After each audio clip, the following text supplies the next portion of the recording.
യമനിലെ ഹൂതി കേന്ദ്രങ്ങളിൽ തീമഴ പെയ്യിച്ച് US. ഹൂതികളുടെ സൈനിക ശേഷി പൂർണ്ണമായും തകർക്കാൻ വൻ ആക്രമണമാണ് US നടത്തുന്നത്.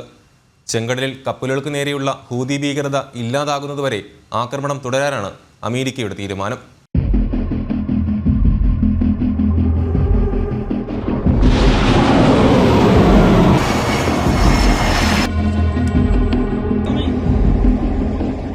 യമനിലെ ഹൂതി കേന്ദ്രങ്ങളിൽ ശക്തമായ ആക്രമണമാണ് അമേരിക്ക നടത്തുന്നത്. ഹൂതി കേന്ദ്രങ്ങളെ ലക്ഷ്യമിട്ട് മാർച്ചിൽ ആരംഭിച്ച ആക്രമണങ്ങളിൽ ഏറ്റവും നാശം വിതച്ച ആക്രമണമാണ് ഇപ്പോഴത്തേതെന്ന് റിപ്പോർട്ടുകൾ വ്യക്തമാക്കുന്നു. വ്യാഴാഴ്ചയാണ് റാസ് ഇസ എണ്ണ തുറമുഖത്ത് US ആക്രമണം നടത്തിയത്. US വ്യോമാക്രമണത്തിലെ മരണസംഖ്യ 100-നോടടുക്കുകയാണ്. റാസ് ഇസ ഫ്യൂൽ പോർട്ടിലെ ജീവനക്കാരടക്കം 200-ഓളം പേർക്ക് പരിക്കേറ്റുവെന്നും റിപ്പോർട്ടുകളുണ്ട്. ഹൂതികളുടെ ഇന്ധന സ്രോതസ്സുകൾ ഇല്ലാതാക്കുന്നതിലൂടെ വരുമാനം നിർത്തലാക്കുകയായിരുന്നു US ആക്രമണത്തിന്റെ ലക്ഷ്യം. ആക്രമണം ജനങ്ങൾക്കെതിരെയല്ലെന്നും തീവ്രവാദത്തിനെതിരെയാണെന്നും US സെൻട്രൽ കമാൻഡ് പ്രതികരിച്ചു.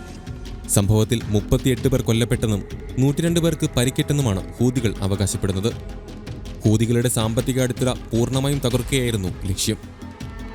US വ്യോമാക്രമണം ശക്തമാക്കുമ്പോഴും പിന്നോട്ടില്ലെന്നാണ് ഹൂതികളുടെ നിലപാട്. ഇസ്രയേലിനും US-നുമെതിരായ ആക്രമണങ്ങൾ തുടരുമെന്ന് ഹൂതികൾ വ്യക്തമാക്കി. US തങ്ങൾക്കെതിരെ ആക്രമണം തുടരുകയാണെങ്കിൽ പ്രശ്നം ഗുരുതരമായി തീരുമെന്നും ഹൂതി വൃത്തങ്ങളെ ഉദ്ധരിച്ച് അന്താരാഷ്ട്ര മാധ്യമങ്ങൾ റിപ്പോർട്ട് ചെയ്യുന്നു. ചെങ്കടലിലെ ചരക്ക് നീക്കത്തിന് തടസ്സപ്പെടുന്ന തരത്തിൽ ആക്രമണം നടത്തുന്ന ഹൂതികളെ നിയന്ത്രിക്കുക എന്ന ലക്ഷ്യവുമായാണ് US യമനിലെ ഹൂതി കേന്ദ്രങ്ങളിൽ ആക്രമണം തുടങ്ങിയത്. കഴിഞ്ഞ മാസം ആരംഭിച്ച ആക്രമണങ്ങളുടെ തുടർച്ചയാണ് വ്യാഴാഴ്ച നടന്നത്. ഇതിനു മുമ്പ് കഴിഞ്ഞ മാർച്ചിൽ നടത്തിയ ആക്രമണത്തിൽ 50 പേർ കൊല്ലപ്പെട്ടിരുന്നു. ഹൂതികൾ ചെങ്കടലിലെ ചരക്ക് കപ്പലുകൾക്ക് നേരെ നടത്തുന്ന ആക്രമണങ്ങൾ നിർത്തിയില്ലെങ്കിൽ ഇനിയും ആക്രമണമുണ്ടാകുമെന്നാണ് US-ന്റെ മുന്നറിയിപ്പ്. ലോകരാഷ്ട്രങ്ങളുടെ വാണിജ്യ കപ്പലുകൾക്ക് വൻ ഭീഷണിയാണ് ഹൂതി വിമതർ ചെങ്കടലിൽ ഉയർത്തുന്നത്. ഭീകര സംഘടനയെ പൂർണ്ണമായും യമനിൽ നിന്നും തുരത്തുകയാണ് വ്യവസ്ഥാപിത സർക്കാരിൻ്റെയും ഇസ്രയേൽ സഖ്യകക്ഷിയായ അമേരിക്കയുടെയും ആത്യന്തിക ലക്ഷ്യം. ചെങ്കടലിൽ കപ്പലുകൾക്ക് നേരെ നടക്കുന്ന ഹൂതി ആക്രമണം ഇല്ലാതാകുന്നതുവരെ യമനു നേരെ അതിശക്തമായ ആക്രമണം നടത്തുമെന്ന് ട്രംപ് നേരത്തെ അറിയിച്ചിരുന്നു.